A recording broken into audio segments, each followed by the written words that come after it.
Hey guys, Kara with Mark and Kara's Adventures. Today I am going to be making a cheesy sausage potato soup and a homemade crunchy bread. Alright guys, so bear with me. I usually don't videotape myself through the whole entire video when I'm making something, but today I am going to. So we're going to start with getting the crunchy bread ready because it does need to rise for quite a while.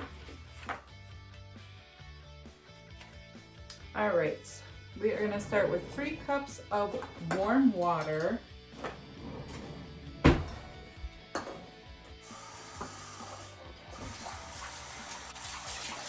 And the water should be about 100 degrees. You don't want it to be too hot that it kills the yeast, but it does need to be warm enough to activate the yeast.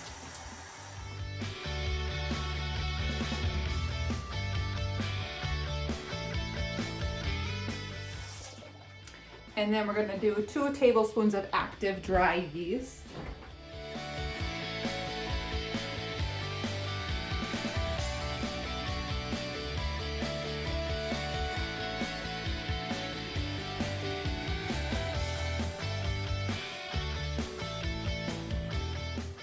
And then you can just mix the yeast into the warm water.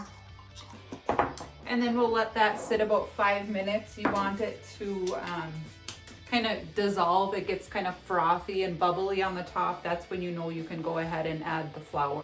So that's sitting. I'm gonna get the sausage going for the soup. And I'm just gonna move my camera over here by the stove. And don't mind my stove, I swear it is spotless, but I totally destroyed it by canning so much. So if you have any tips how to get that off of there, let me know. And today I'm just using Jimmy Dean regular sausage. You certainly can use the hot if you prefer. This is what I had out today, so this is what I'm using.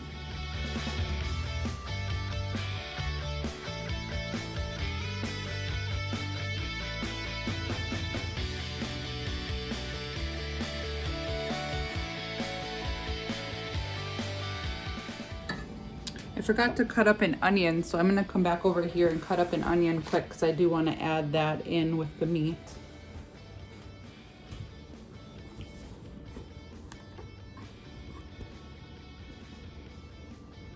I tell you what, I give you YouTubers credit on this whole videotaping thing because I always seem to struggle with where to have the camera.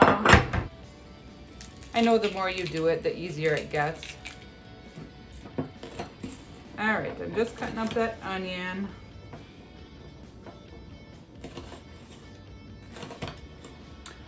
Another little tip about me, I don't usually follow any recipes. I'm terrible with recipes. Even if I try to follow one, I can't ever stick to it. I change it up.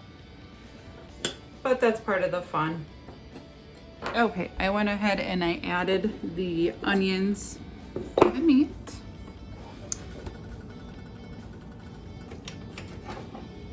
And you can put whatever type of seasoning you want.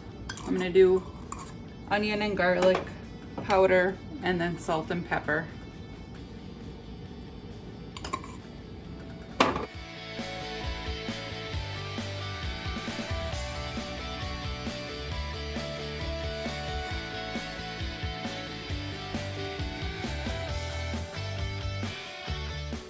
All right, we'll let that go a while. And we'll go check on the yeast and see how that's doing.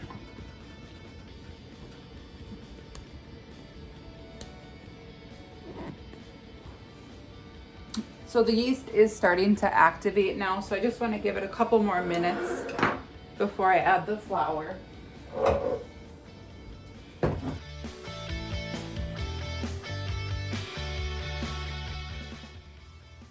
Okay, so our yeast is all activated, so we can go ahead and add flour. And I actually need 6.5 cups of flour for this recipe. So it is quite a bit.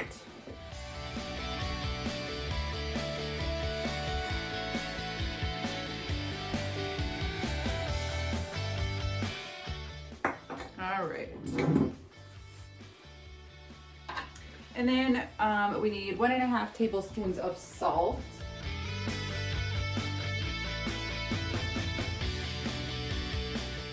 And then you can just start mixing it all in. And you can add more flour as you go if it's too wet.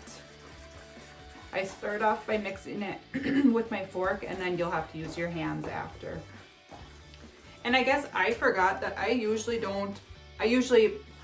split the recipe in half, because this 6.5 cups of flour is a lot. And this makes like 3 loaves of bread. So it's fine because it's good in the fridge, so you can, you don't have to make it out in one day. And then you can just kind of work it all in with your hands.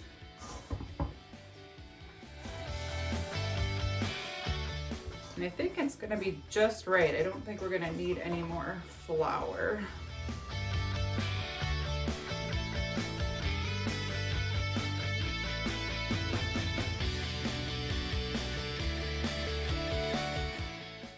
All right, so I think that looks good.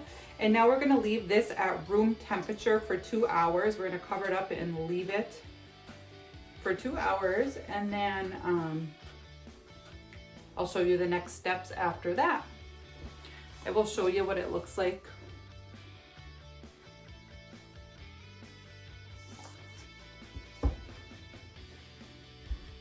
All right, I'm just gonna wash my hands and get the counter cleaned up before we move on to the next steps of the soup. Okay, so I got all cleaned up from the bread, and now we can move on to our next steps of the soup. I think I forgot to tell you guys that I am doing a little bit of a personal challenge for myself. I wanted to try to use up what I have in the house for meals this week. So Sunday I meal prepped. And so this is day 4, and it's going really well actually, and I'm very happy with it. It really does make you feel good to use, what you have in the house. You don't realize all the stuff I think that you do have until you actually, challenge yourself to use it. Like I don't have heavy cream for my soup that I'm making today, so I am going to use cream cheese instead of the cream, and I think it'll be just fine. But yeah, let's head over and check out the meat over here.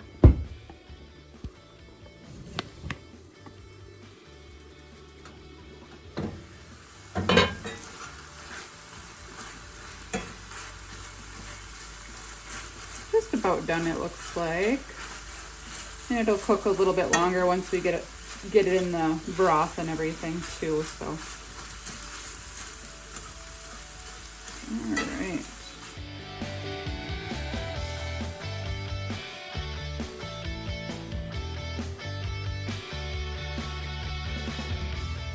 Okay, you guys, I gotta run downstairs quick and grab some chicken broth. I will be right back.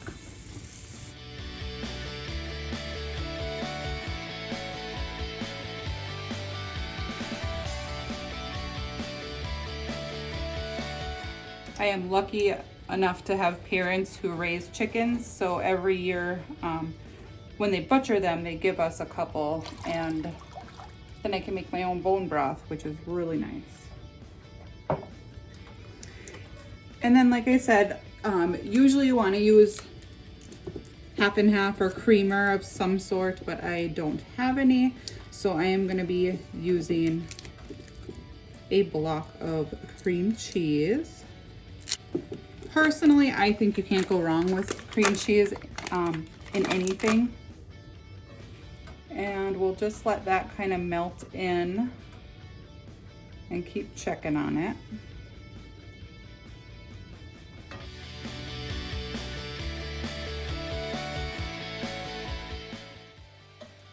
Okay, so the cream cheese is all melted.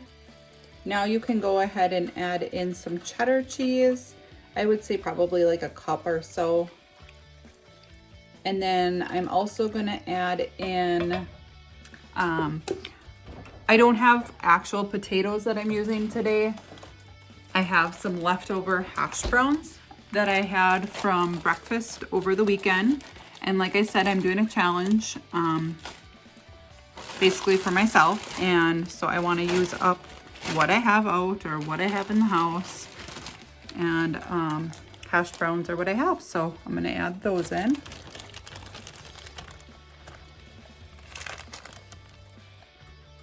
Seriously, you guys, figuring out this camera is gonna be like the death of me.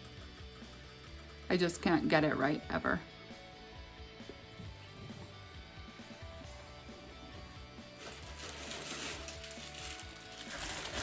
Back to the hash browns, we're gonna add those in. And I'm just gonna add them all because I need to use them up. They've been in the fridge for a couple days.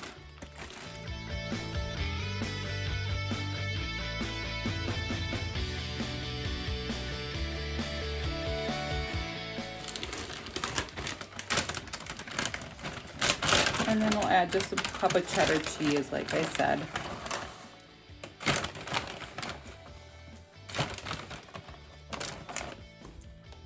I'm also horrible at measuring. My husband gets so annoyed with me because I just don't measure. I just throw stuff in and call it good. I think he would be fine with me just throwing stuff in without measuring.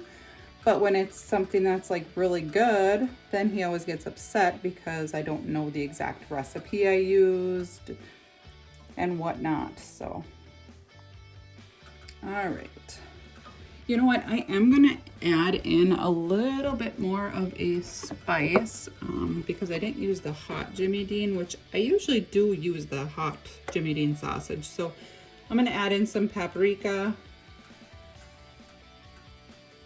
Add a little on the top of the cover here, why not?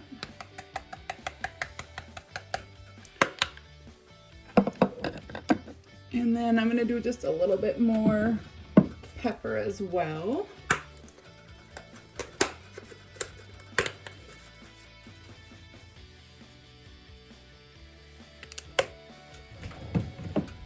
All right.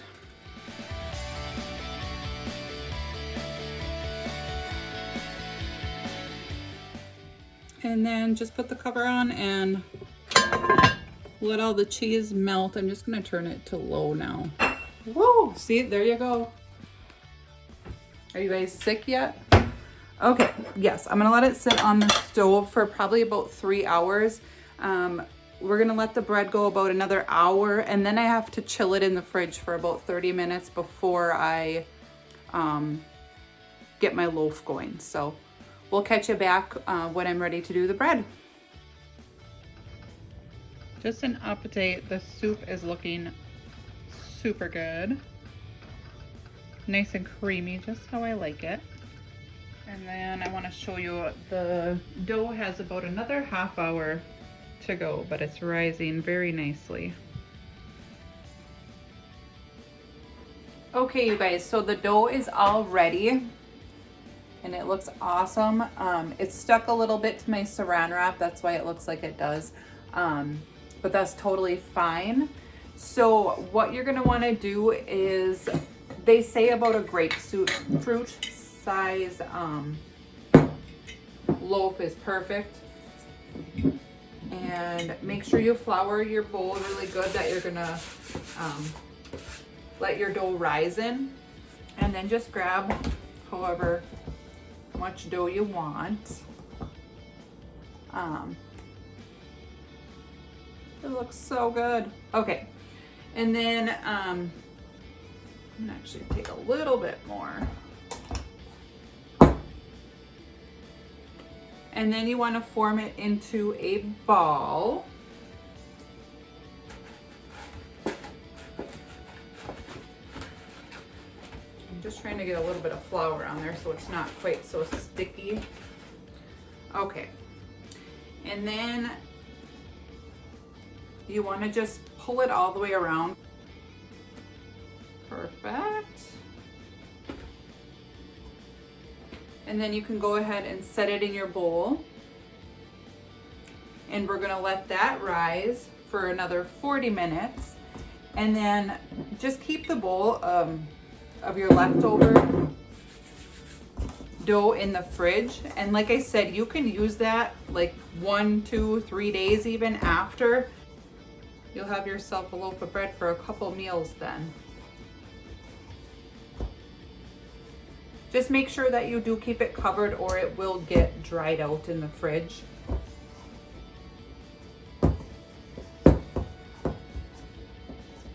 Perfect, and then as you can see, I'll have enough to do at least 2 more loaves.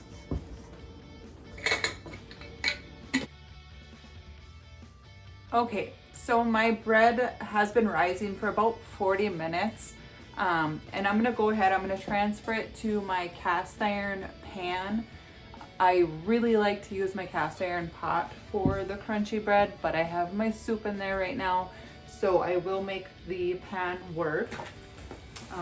So you want to make sure that you do put a little bit of olive oil on the pan because the bread will stick to it otherwise. All right. And then I like to just put a little bit more flour on my hands if I'm transferring the bread. A lot of times I'll let my dough rise right in my cast iron pot, but like I said, I didn't use that today since I had my soup in there already. So I am gonna move it into the pan here, and then I'm gonna let it rise for another few minutes, just because it kind of sinks down when you transfer it. And then I'm actually gonna just set it on the stove where it's a little bit warmer and let it rise again for probably another 20 minutes before I put it in the oven. Okay, so it did raise up nicely. It spread out a little bit more than I had wanted it to, but that's fine. You can go ahead and make sure the oven is preheated to 425 degrees, and it will go in for 30 minutes.